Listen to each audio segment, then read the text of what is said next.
Sziasztok!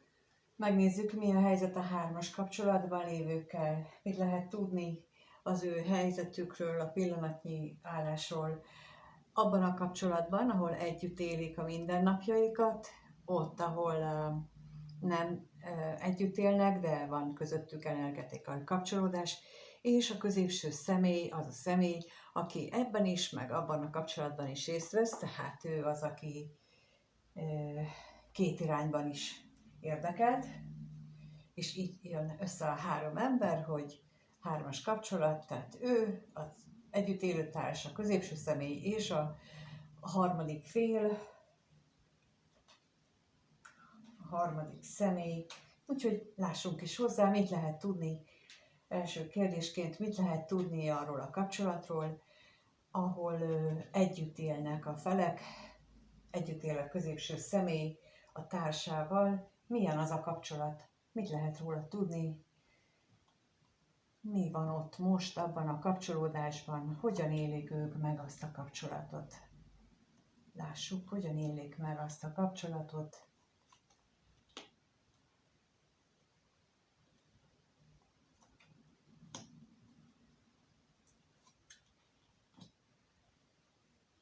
Úgy tűnik, hogy azok a berögzött szokások, amiket ők valaha mondjuk kitaláltak, és akár éveken át, vagy évtizedeken át működtek, azok most kibillentek. Kibillentek a megszokásból, valami változás történik, és nem is kicsi változás, ami lehetséges egy betegség következtében, tehát maga a változás, a kibillenés egy betegség tette mondjuk szükségessé, de az is lehet, hogy olyan módon, vagy olyan mértékben kellett, vagy változtatták meg ők a szokásaikat, hogy ez traumatikusan hatott az együtt élő párra. Kérlek szépen erre a betegségre, mert hogy ez hogyan, vagy mit jelent itt, hogyan nyilvánul ez meg?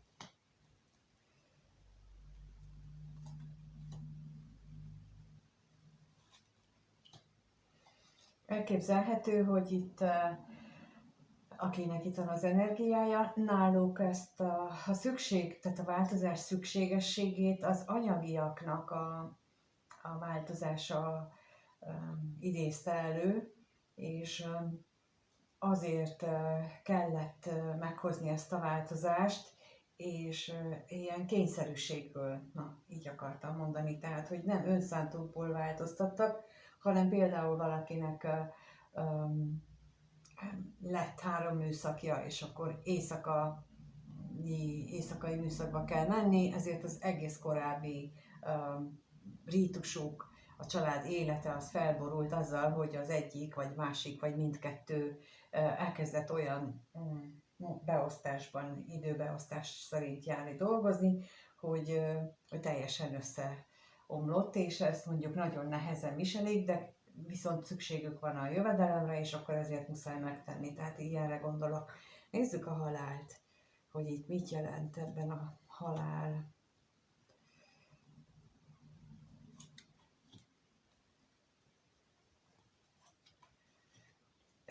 Ezt érzékeltem, ezt mondtam az előbb, tehát, hogy olyan, mintha ők egy légüres térben lógnának, tehát olyan változás történt, amit nem tudnak mit kezdeni vele, nem igazán találják a helyüket ebben az új struktúrában, és ez lehet, hogy sok feszültséget okoz, mert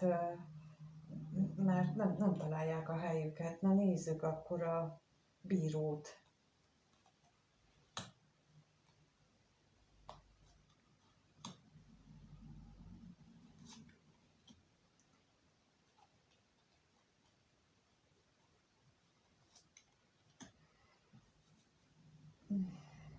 Erről ezt mondtam az előbb, hogy példaként, hogy a munkát érzékeltem itt, tehát hogy itt a bizonytalanságot,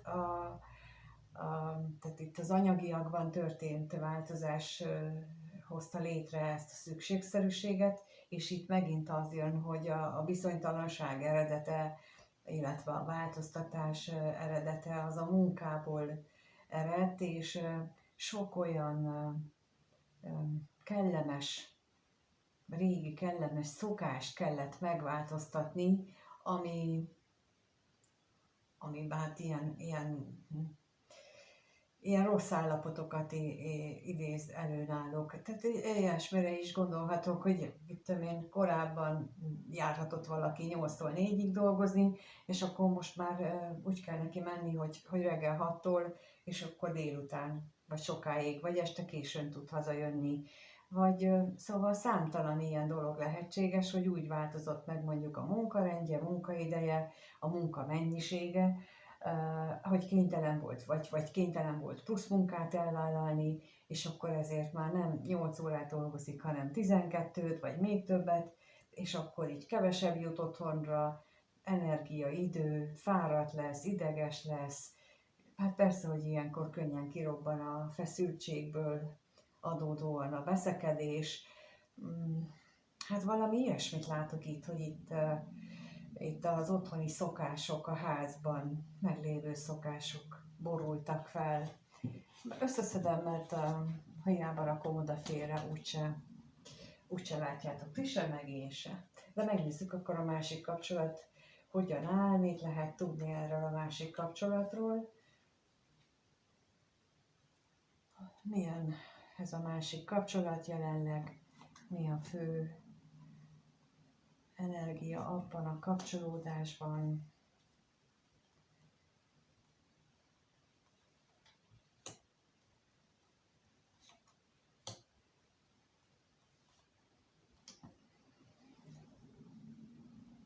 Úgy látom, hogy itt viszont lelki válságot él meg valaki, vagy mindketten, tehát maga a kapcsolat egy lelki válságban van, méghozzá a szenvedélyes vágyak az eredője ennek a válságnak, az a kiinduló pontja, az miatt élik meg a veszteséget, és akkor nézzük itt a veszteségről, mit tudhatok meg.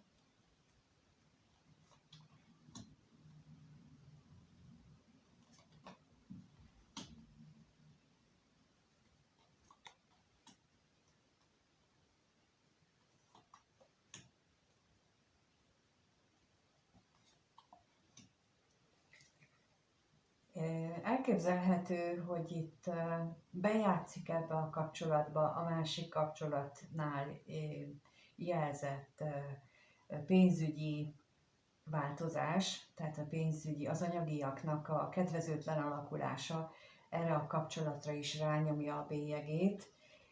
Ugyanakkor viszont az is látszik, hogy annak a másik társnak a hatása is azért itt a találkozásokra itt is bejátszik. Na nézzük még a szerencsétlenséget.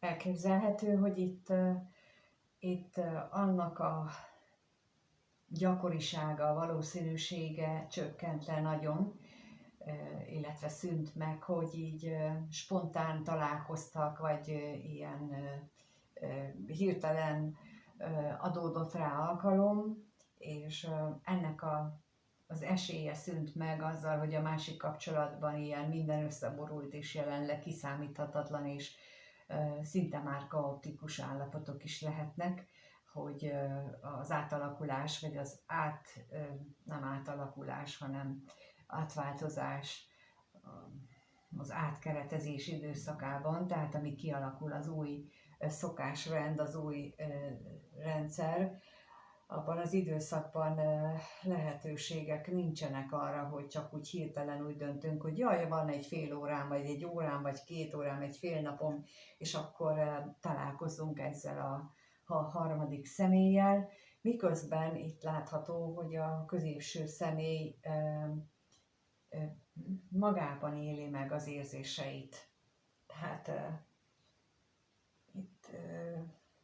talán ez is ezzel van összefüggésben, úgy érzékelem, hogy tehát ennek a kapcsolatnak ez is megérzi a másik kapcsolatban az anyagi változásokat, ami ott egy teljes felfordulást hozott tulajdonképpen. Na, és akkor megnézzük egyébként, hogy gondolnak egymásra az együtt lévők, az együtt élők, ők hogyan gondolnak egymásra. Kettőt kérek mindkét fél részéről. Először az együtt élő társ hogyan gondol a középső személyre, milyen gondolatai vannak vele kapcsolatban. Erre. És a középső személy a társára, akivel együtt él.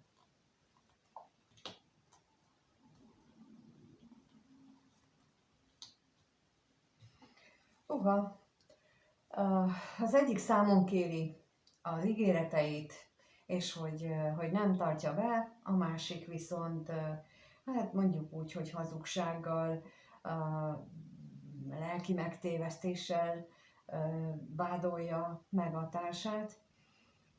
És én itt most nagyon, amikor már raktam ki, akkor is azt érzékeltem, hogy itt hogy például a társ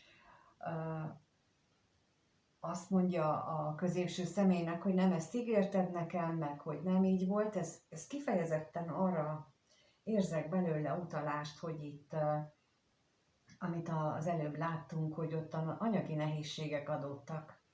És én nekem nagyon az jön itt most, hogy a középső személynek problémái vannak a munkahelyén, vagy azzal van probléma, hogy a vállalkozása van, hogy ott nincsen annyi bevétel, nem úgy jönnek a dolgok, de az sem kizárt, hogy itt a társnak extra igényei lettek. Ebben a mai korban, ahol ilyen napról napra hatványozódnak a lehetőségek, az ajánlatok, az árak, a szépészeti beavatkozások fajtája és kínálata és áraiban, és azt mondjuk ez a személy nem tudja lekövetni, tehát hogy ő nem tud annyit keresni, és akkor itt most nem kifejezetten a milliárdos vállalkozókra gondolok, hanem pontosan a közép vagy alsó középosztálybeli emberekre, akik nem tudják követni ezt a trendet, és miközben mondjuk a társ egyébként pedig szeretné mindent trendi maradni, és szeretné ezt megkapni, és akkor itt akár szemrehányást is tehet a középső személynek ezzel kapcsolatban. Legalábbis eddig ez jött. Na, nézzük a levelet.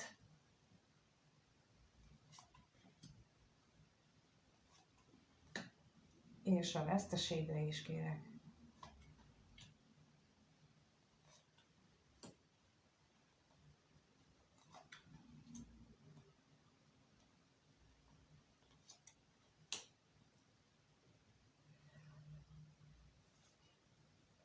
Lehet, hogy a középső személynek a múltban már volt ilyen külső kapcsolódása, és ez ösztönözheti például a társat arra, hogy ő nagyon trendi maradjon, és nagyon csinos, és nagyon dekoratív, és abban az esetben lehet ez egy kiváltó dolog, hogy még többre, még jobban szeretné magát úgy fölhozni, de azt is jelentheti, ez az egyik verzió, de azt is jelentheti, hogy ő mondjuk azért tesz szemrehányást a középső személynek, mert már kiderült, hogy van neki hármas kapcsolata, tehát van neki egy másik kapcsolata is, és hogy azért nem teljesíti az ígéreteket, azért nem tudja biztosítani azokat a dolgokat, mert biztos arra a másikra költi. És itt valahogy ilyen, hát nem mondom, hogy hátsó gondolatok, hanem ilyen benne motoszkál az agyában, tehát hogy így nem biztos benne, csak ilyen kétségek, ilyen félelmek, féltékenység lehet benne a háttérben, hogy lehet, hogy azért van az anyagi bizonytalanságunk, vagy szóval, hogy így én ezt így összehozom, ezt a kettőt, nagyon azt érzem, hogy itt a két verzió lehetséges. Na, megnézzük a középső személynél itt a lelkészről, mit tudhatunk meg még bővebben.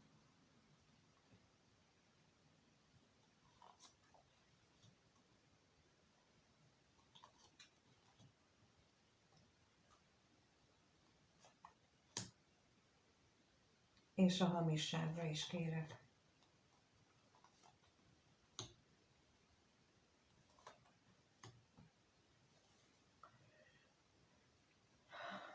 Mind ahogy mondtam, hogy ő itt kifejezetten lelketlenséggel és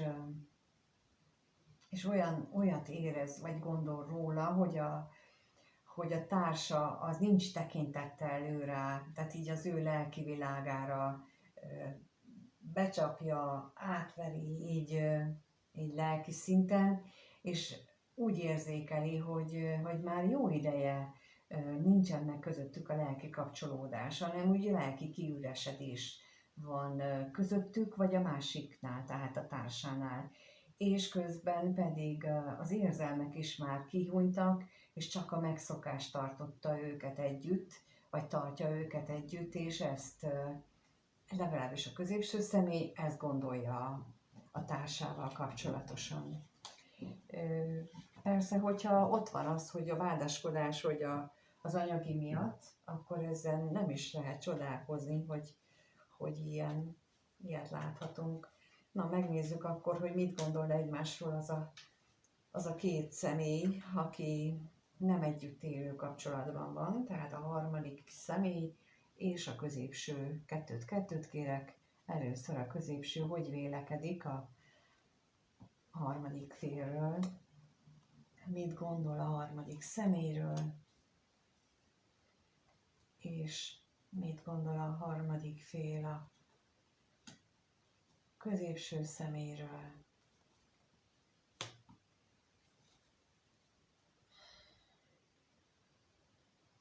A tolvajra kérnénk szépen valami bővebbet, hogy mit hagy maga mögött.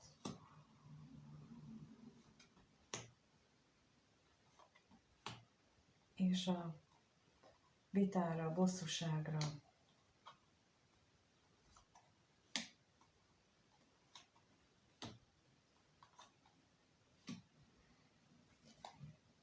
Hát a harmadik személlyel kapcsolatban a középső személyünk úgy látja, hogy az ő vitáik, veszekedéseik azok nagy mértékben megváltoztak, és tulajdonképpen annak köszönhetően történt ez a változás, hogy valamiféleképpen szerencsétlenül alakul az ő kapcsolatuk. Elképzelhető, hogy ez amit az előbb is mondtam, hogy nem tudnak annyit találkozni, nem úgy alakulnak a dolgok, az ők anyagi, például a középső személynek az anyagi helyzete megváltozott, és akkor már nem tudnak így a harmadik személlyel, a harmadik féllel úgy kapcsolódni, hogy ahogyan korábban, és akkor ez mondjuk akár vitákat is okoz kettejük között, de én itt nem érzékelem azt, hogy ilyen nagyon nagy, tehát nem érzékelek akkora vitát, mint akivel együtt él. Tehát, hogy ott sokkal nagyobb, itt inkább ezeket az apró bosszúságokat éli meg a középső személy ebben a kapcsolatban, vagy ezzel a harmadik féllel összefüggésben. És a harmadik fél pedig, ő is a múltbeli jó kis dolgaikat siratja, vagy amiatt szomorkodik. De akkor nézzük az ajándékot.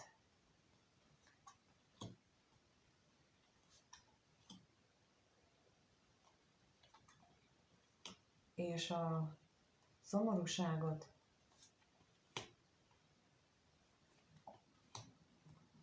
Hát itt a harmadik fél arra vágyik, hogy megújul a kapcsolatuk, vagy abban reménykedik, hogy megújul a kapcsolatuk, és hogy még azelőtt sikerülne ez a megújulás, hogy így lelkileg eltávolodnának egymástól, és reméli, hogy ez a kettejük között létrejött, úgy érzi legalábbis, hogy nem teljesen őszinte kommunikáció, az végül is visszaáll arra, ahogyan régen volt, hogy őszinték lesznek, és hogy végre igazán el tudják egymásnak mondani, hogy mi van a háttérben, és akkor nem akar mondjuk a középső személy nem akar takargatni bármilyen dolgot, mert most ez jön közbe, hogy a harmadik fél úgy érzi, hogy a középső személy az nem mond el neki mindent, és így nem ért meg összefüggéseket, és akkor így néha azt lehet érezni, hogy hazudik, hogy titkolózik, hogy nem őszinte, pedig csak visszatart információkat, és nem szándékosan ferdít a középső személy. Itt most ezt érzékelem. Tehát, hogy itt az is lehetséges, nagyon sok esetben a kapcsolatoknál, hogy amikor azt hiszük, hogy a másik hazudik, akkor valójában nem mindig ez történik, és vannak olyan típusú emberek, akik így élik meg, hogy nem mondok el mindent. És akkor ez a másiknál ez úgy csapódik le, hogy biztos valamit hazudott most. És hát itt is ezt érzi így a harmadik fél, hogy akkor ezen talán lesz változás a következőben, vagy a jövőben. Na, megnézzük az érzéseiket. Az együtt élő pár hogyan érez egymás iránt, ez a következő kérdésünk. Kettőt kérnék szépen. És akkor az együtt élő társ hogyan érez a középső személy iránt, arra kérem a két lapot. A társ hogyan érez a középső személy iránt, és a középső személy hogyan a társ iránt.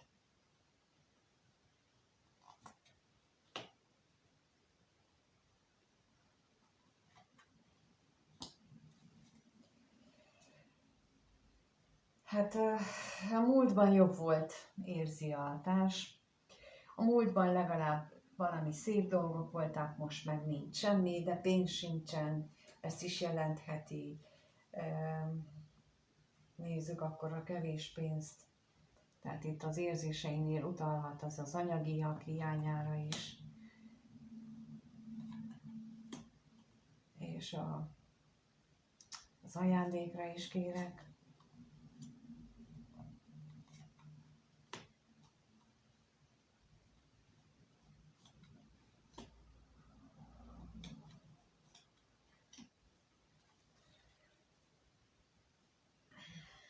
A társ úgy reménykedik abban, hogy itt nem megy tönkre ez a kapcsolat, nem megy, ha tudja a hármas kapcsolatot, akkor nem megy a hármas kapcsolata ennek a kapcsolatnak, tehát ennek a együttélős kapcsolatnak a rovására, hogy az nem fogja ezt itt tönkretenni.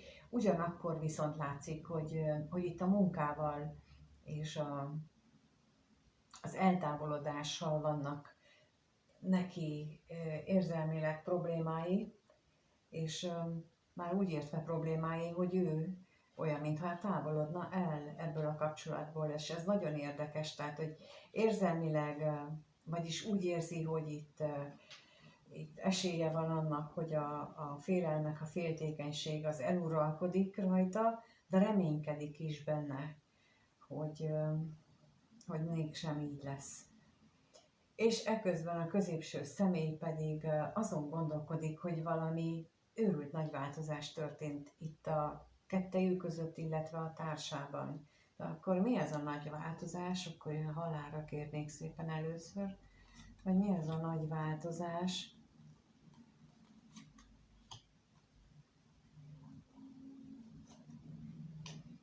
És gondolatra is.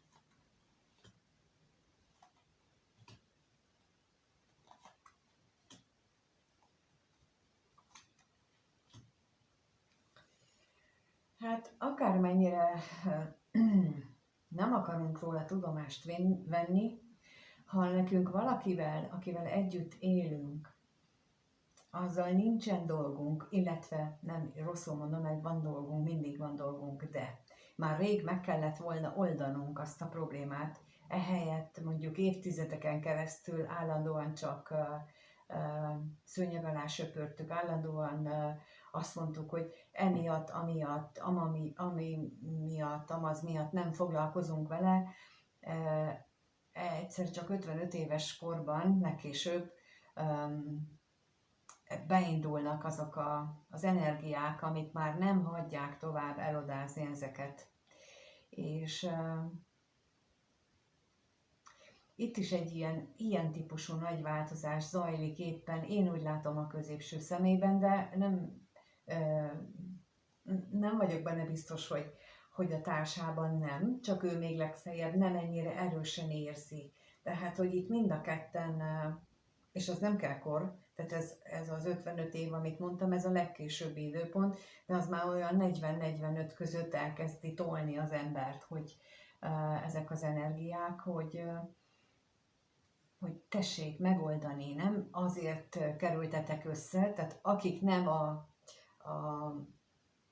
akiknél a szeretet, a szerelem az már rég elmúlt a kapcsolatból, csak a megszokás tartja őket össze, na ott biztos, hogy karmikus feladatuk van egymással, és biztos, hogy ezzel kellene foglalkozniuk, mert ez ilyen nagyon durván tud előjönni. És ilyenkor, ha nem lépnek, akkor akár ha úgy van mondjuk az életterv megcsinálva, hogy ennek a karmikus tehernek a letételét mindenképpen betervezték a lelkek a leszületés előtt, akkor bizony az égi energiák hát meglepő dolgokat fognak produkálni, és itt a férfi, vagy hát a középső személy esetén azt látjuk, hogy ő benne ilyen nagyon-nagyon nagy belső gondolati, lelki változások zajlanak, és más lett az ő szemüvege. Ezt viszont úgy éli meg, hogy a társának más, vagyis a társa változott meg. Tehát amit lehet hallani gyakran, hogy a másik személyről valamit gondolsz, mindegy az, hogy a veled együtt élő párod, vagy csak akivel még most ismerkedsz, hogy ő ilyen, olyan, amolyan, az biztos, hogy amit te róla gondolsz, azt magadban kell keresni. Tehát mindenképpen kell magadban keresni, és erre nem szabad legyinteni. Tehát aki most azt mondja, hogy hát az engem nem érint, de főleg, ha meg ilyet gondolsz, de és addig nem lesz normális a kapcsolat, nem lesz egyetlen kapcsolat sem normális, mert ez az élet feladatod. Mindig sokan gyakran kérdezik tőlem, hogy mi az élet feladata. Ez mindenki tudja, csak nem akar vele szembenézni. Én nekem erre az a javaslatom, hogy ezt lehet kérdezgetni, hogy mi az utam, például imában, ha imádkozik az ember, de ha nem imádkozol, hanem csak úgy állandóan kérdésként az univerzumnak fölteszed, hogy jó úton megyek, merre kell mennem, hogy az utamon legyek, mi az, amit nem veszek észre, és ezt minden nap újra és újra, addig, ameddig valami hatalmas nagy felismerés nem történik. Itt ezt érzem nagyon, így az érzelmek, hogy egyik a másikat vádolja, a másik az egyiket vádolja, és pedig mindkét ember nagyon rendes embernek úgy érzem, tehát, hogy itt nem azt érzékelem, hogy itt ilyen utálat lenne az élet, vagy régebben, hanem most ugye változtak, de például na ez az, amit az elején mondtam, tehát, hogy így megváltozik a munkahely, az anyagiak, és ez lehet az égieknek a beavatkozása, és olyan helyzeteket teremtenek a két fél számára, hogy muszáj változtatni az életükön. És ez a finom kis pofonocska az élet részéről, hogy embernál nézzetek egymás szemébe is, beszéljétek meg a dolgokat.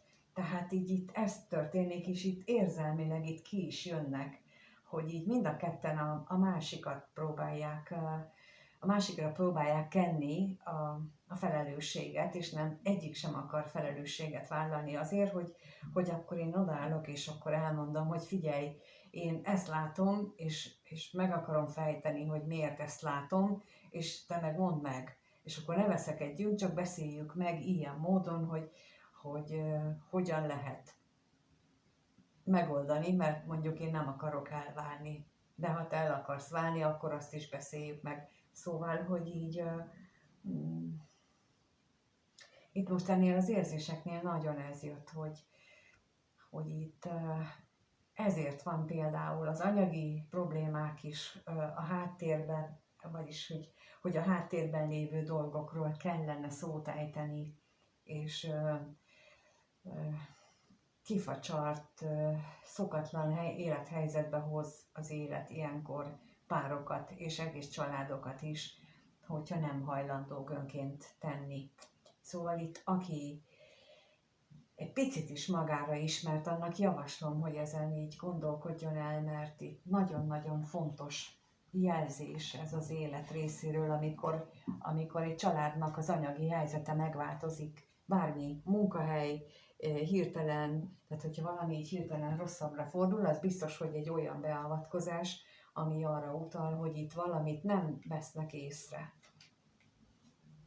Mindenképpen célszerű, de megnézzük akkor, hogy hogyan éreznek egymás iránt a másik kapcsolódásban. A középső személy és a harmadik személy, kettőt kérek, és először a középső személy mit érez a harmadik fél iránt. Középső személy, a harmadik fél iránt, harmadik fél a középső személy iránt.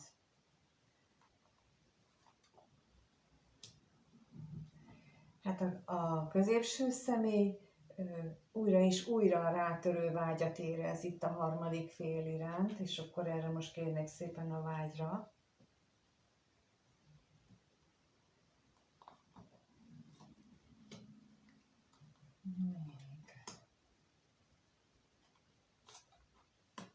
És a váratlan örömre is.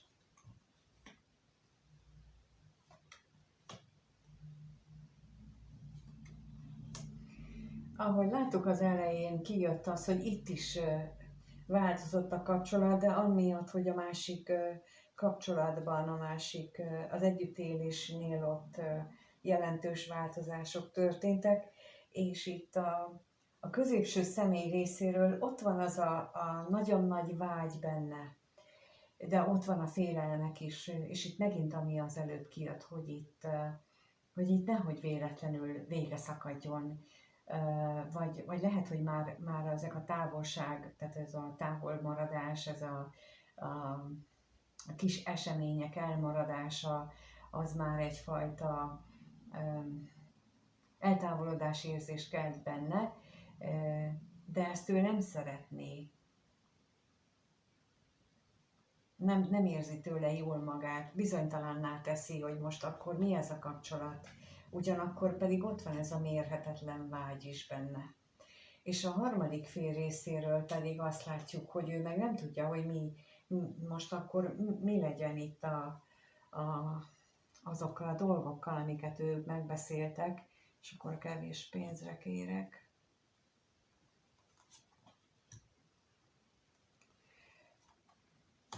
És a levélre.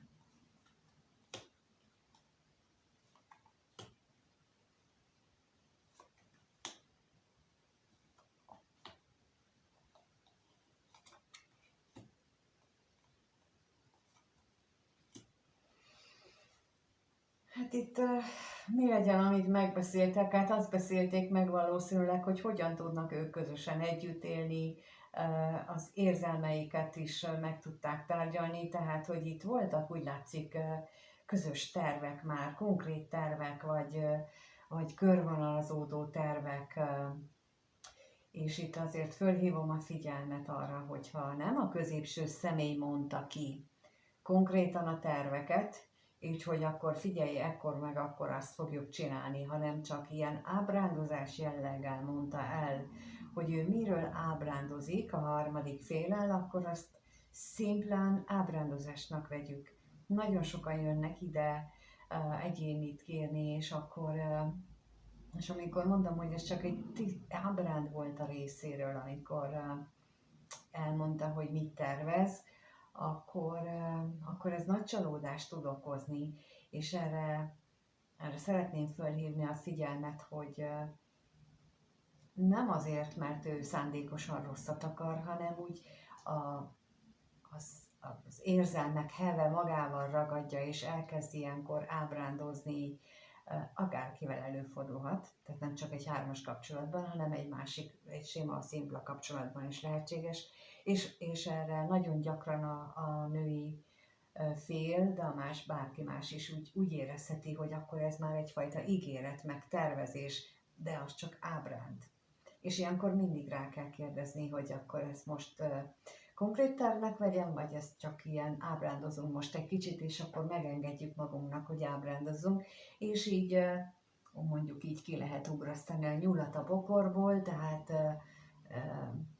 így tiszta vizet lehet önteni a pohárba, és akkor tudjuk azt, hogy most mennyire lehet ezt, amit ő mond, komolyan venni.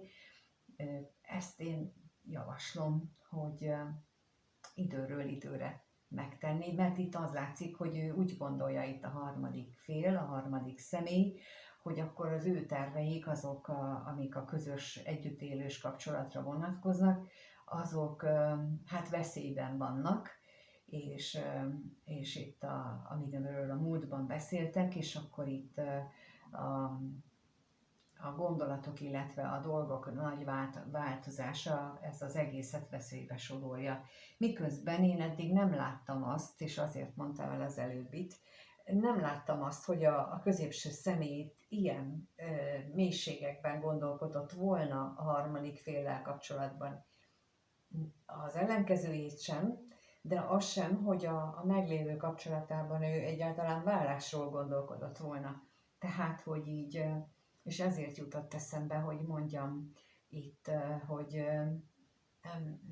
nem feltétlenül kell hiú ábrándokba ringatni magunkat, hanem ezt így lehet viccesen, lehet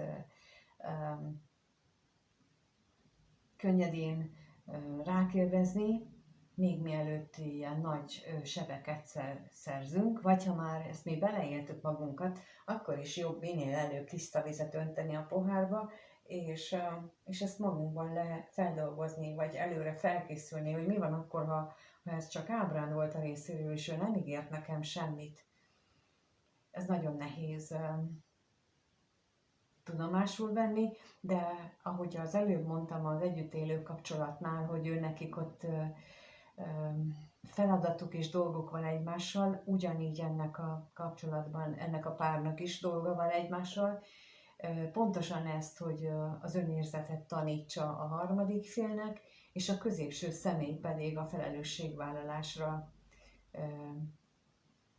késztesse, és a harmadik fél így tud a középső személytől felelősségvállalást elérni, hogyha nem veszekedős módon, hanem talán játékosan, könnyeden rákérdez, hogy akkor mi lesz az ábrándozásunkkal, mi lesz a vágyunkkal, komolyan gondoljuk-e még, vagy már változtak a dolgok, tehát ezt így lehet, és sokkal jobb, hogyha ezt így mondjuk magadban felkészülsz rá, és nem az, hogy eljössz, és akkor én megmondom, hogy bizony ő nem azt gondolta, amit te.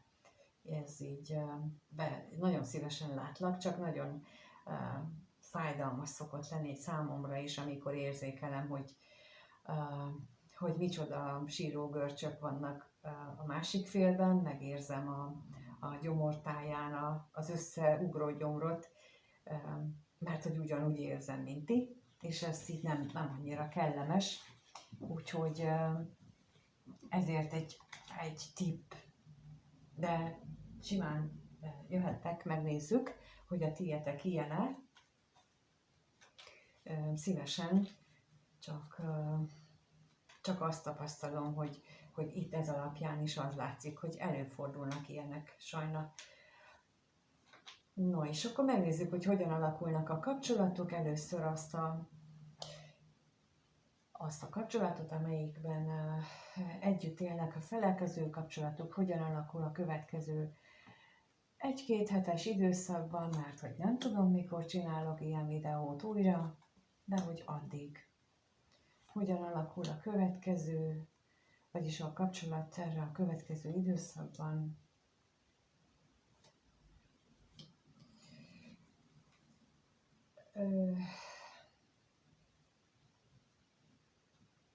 Akik együtt élnek, ott mindenképpen a napirendre kerül a harmadik fél léte, vagy a gyanúja, és ez nehézségeket okoz majd a kapcsolódásukban. A férfit is, vagy hát a középső szemét is elgondolkodtatja, hogy akkor most mit akar ő tulajdonképpen az élettől és ettől a kapcsolattól, és akkor most a veszteségre kérnék szépen.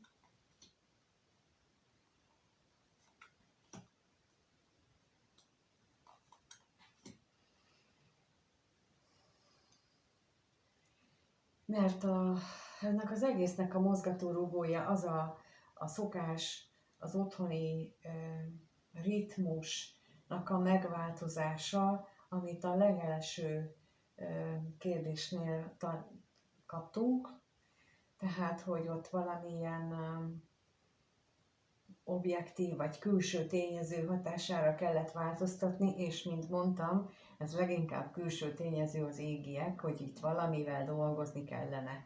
Ennek a párosnak van közös feladatuk, karmikus terhük van egymással, mindkettőnek van a másiktól adás és kapás egyenleg mínusza, tehát hogy nincsenek egálva, nincs meg a kiegyenlítődés. A karmikus teher ezt jelenti az én szóhasználatomban.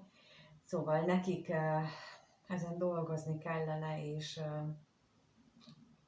ez mutatkozik, hogy ez göngyölödik tovább. Na és akkor a látogatásra kérek.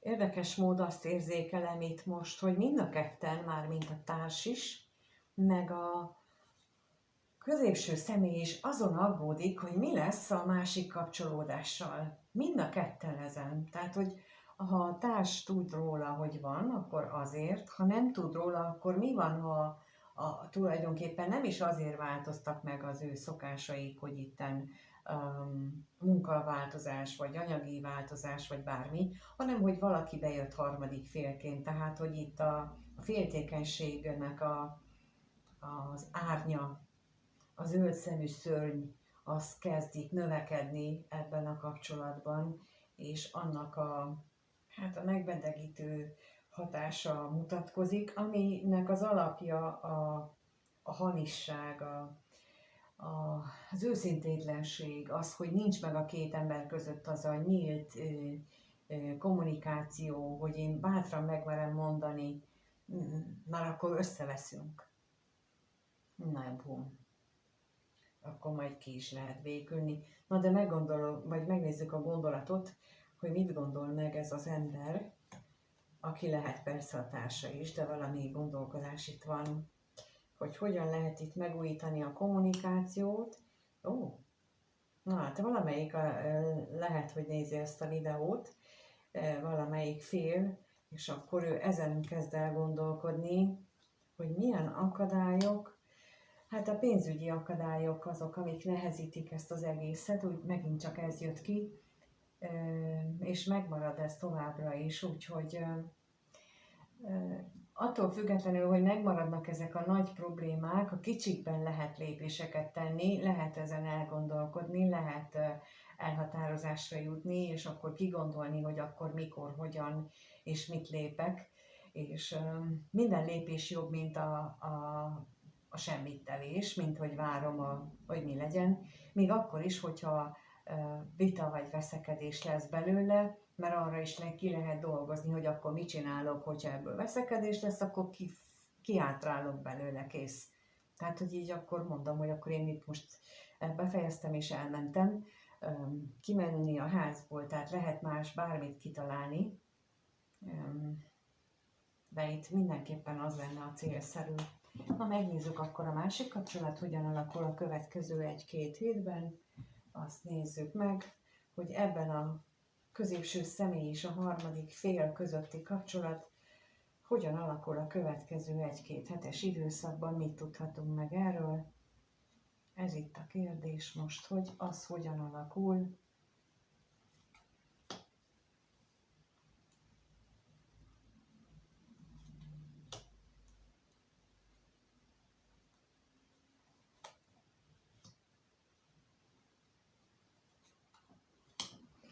Hát ez alapján azt mondanám, hogy ez egy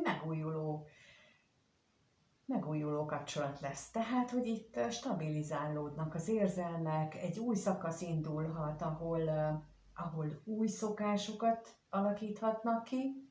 Ugye milyen érdekes, ugye az előbb, a másik kapcsolatnál, amikor az első kérdést föltettem, akkor úgy jött ki, ezzel kezdődött, ezzel folytatódott, és utána a halállapjával, tehát hogy ott egy őrült nagy szokásváltozás történt, itt pedig azt mutatják, hogy itt a következő időszakban egy új szokás fog kialakulni közöttük, egy új dolog, ami megerősíti az érzéseiket, és hosszú távra stabilizálhatja is. Mondjuk megkérdezzük akkor, hogy az esküvőről mit tudhatunk.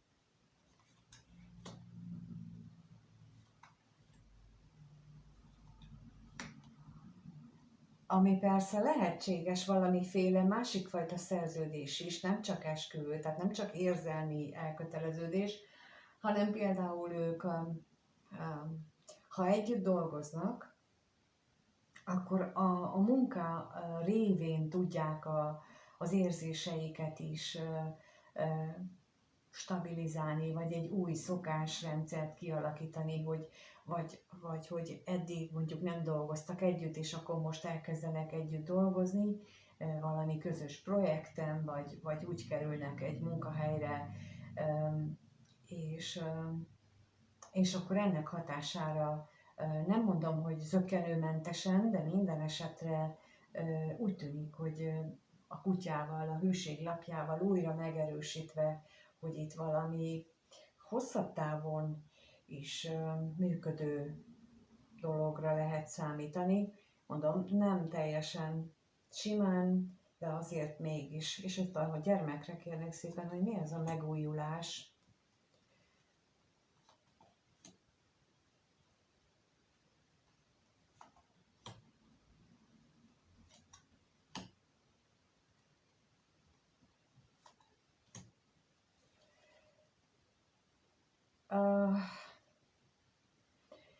Ez most olyan, mintha azt mondanák, hogy lehetséges, hogy pillanatnyilag, tehát amikor most ezt olvasom, akkor ugye ebben a kapcsolatban azt mondtam, hogy ez is megérzi a másik kapcsolatnak a nagy átalakulását, és itt lehetséges, hogy ebben a kapcsolatban pillanatnyilag háttérbe szorult az a vágyak megélése, és ebben történhet változás, hogy a következő néhány hetes időszakban például, ahogy mondtam, itt új szokások alakulhatnak ki, és például abban is, hogy na, hát akkor ebből a vágyakkal kapcsolatosan, hogy rendszeresebben találkozunk, vagy másképp éljük meg a vágyainkat. Tehát, hogy így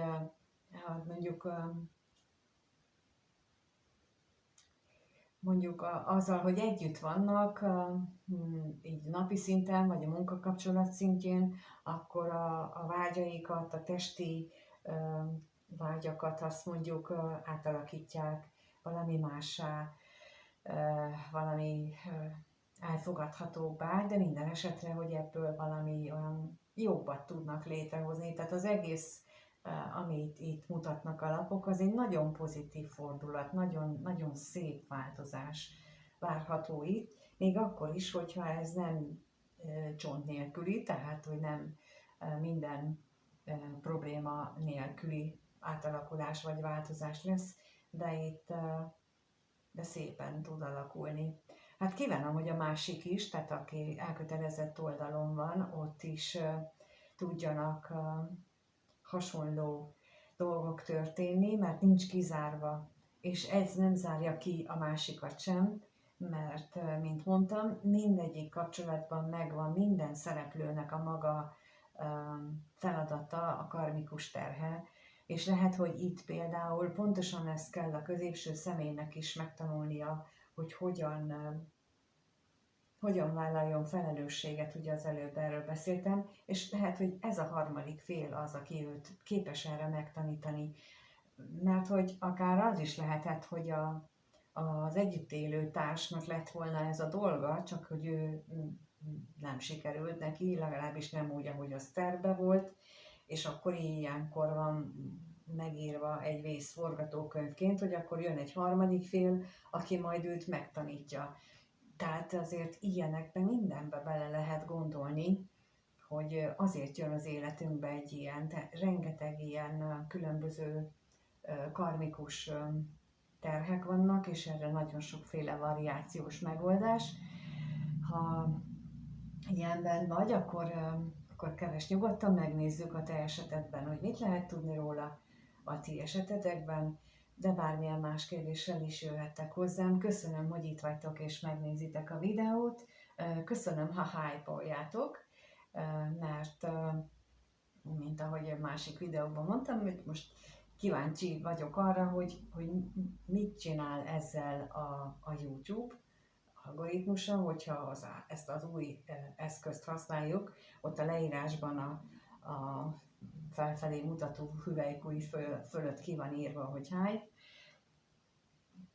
Meglátjuk egy-két hetes időtartamban, hogy ennek milyen következménye van, úgyhogy köszönöm, ha részt veszel ebbe a kísérletbe, amit én szeretek kísérletezni, ezt is így csinálom, már úgy értve, hogy az olvasásokat, ezeket az olvasásokat is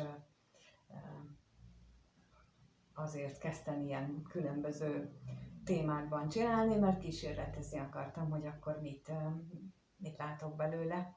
Úgyhogy hasonlóra hívlak benneteket, hogy társuljatok. Köszönöm, ha részt vesztek, köszönöm, ha megírjátok a saját kalandotokat a kommentekbe, hogy hogyan érint ez benneteket, hogy az ötleteket, amiket adok, azt hogy tudjátok elfogadni, befogadni. Érdekel, hogy ez mennyire befogadható a számotokra, és mennyire használható, mert szeretném, hogy minél többen felismerjék, hogy milyen feladattal vannak abban a kapcsolatban, ahol vannak, és minél többet hozzanak ki maguk számára, úgyhogy ezért is csinálom a videókat, és köszönöm a lájkokat, meg a feliratkozást is, és mindenkinek minden jót kívánok, amíg nem találkozunk újra. Sziasztok!